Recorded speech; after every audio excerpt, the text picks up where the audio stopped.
भवेद्युगपदुत्थिता यदि भा सदृशी सा स्यात् भासस्तस्य महात्मनः।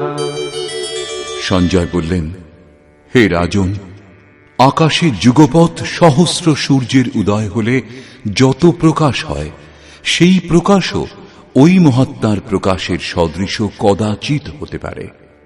এখানে শ্রীকৃষ্ণ মহাত্মা যোগেশ্বর ছিলেন।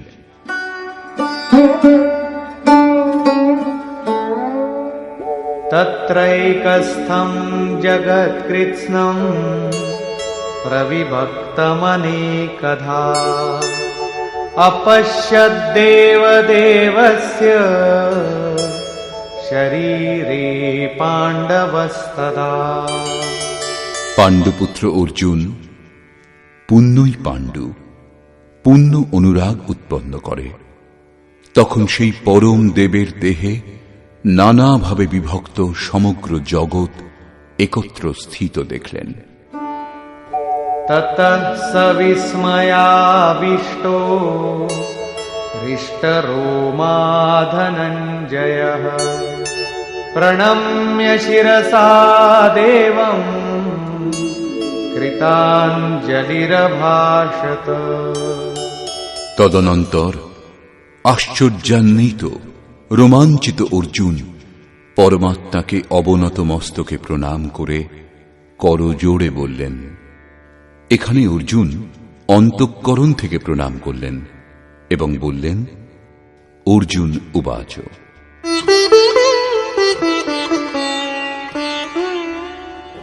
পশ্যামি দেবাস্তব দেবদেহে সর্বাংস্তথা ভূত বিশেষ সংঘান ব্রহ্মাণমীশং কমলাসনস্থম ঋষীংশ সর্বানুরগাংশ দিব্যান।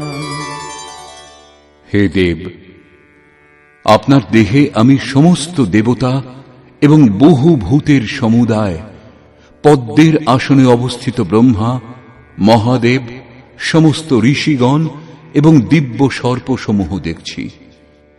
এটা প্রত্যক্ষ দর্শন ছিল, নিছক কল্পনা নয়।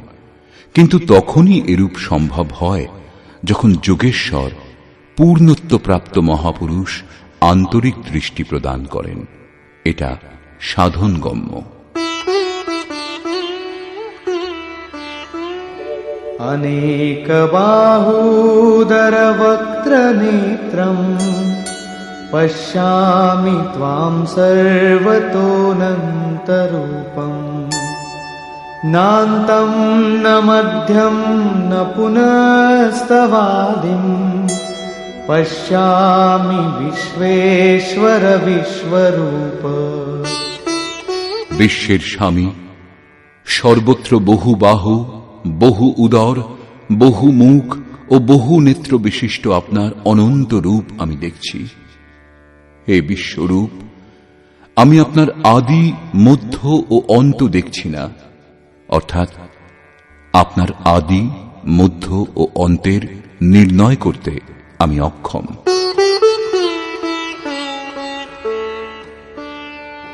কিরীটিনং গদিনং চক্রিণং চ তেজো রাশিং সর্বতো দীপ্তিমন্তম পশ্যামি ত্বাম দুর্নিরীক্ষং সমন্তাৎ দীপ্তানলার্কদ্যুতিমপ্রমেয়ম। কিরীটি, গদা ও চক্রধারী, সর্বত্র দীপ্তিমান, তেজপুঞ্জ স্বরূপ, প্রদীপ্ত অগ্নি ও সূর্যের ন্যায় দূরনিরীক্ষ, অর্থাৎ যার দর্শন দুর্লভ এবং বুদ্ধি ইত্যাদির মাধ্যমে গ্রহণ করা অসম্ভব, অপ্রমেয় স্বরূপ আপনাকে আমি সর্বত্র দেখছি।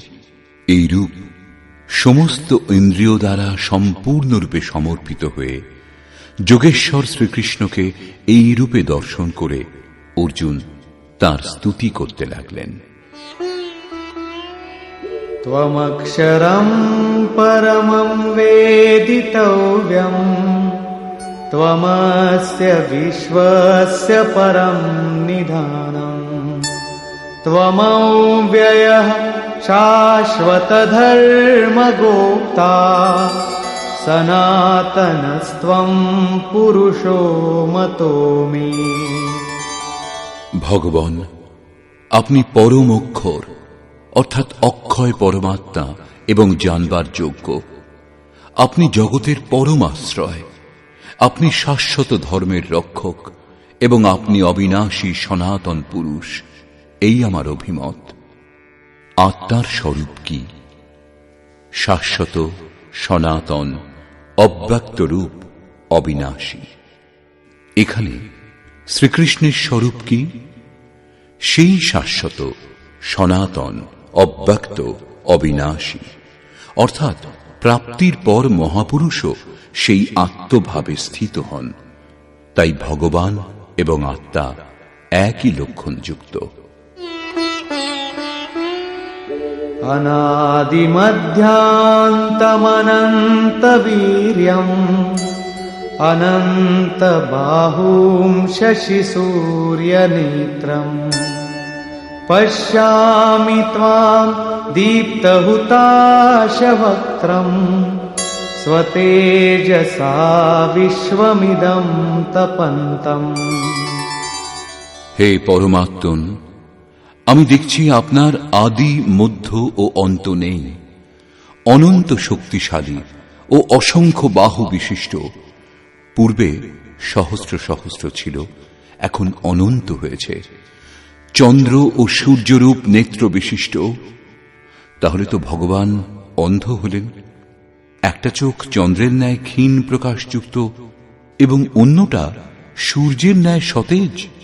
না, সূর্যের মতো প্রকাশ এবং চন্দ্রের মতো শীতলতা প্রদান করার গুণ একমাত্র ভগবানেই বিদ্যমান। শশী সূর্য প্রতীক মাত্র। অর্থাৎ চন্দ্র ও সূর্যের দৃষ্টিযুক্ত আপনার মুখমণ্ডলে প্রদীপ্ত অগ্নির জ্যোতি এবং আপনি স্বীয় তেজে সমস্ত জগৎ সন্তপ্ত করছেন।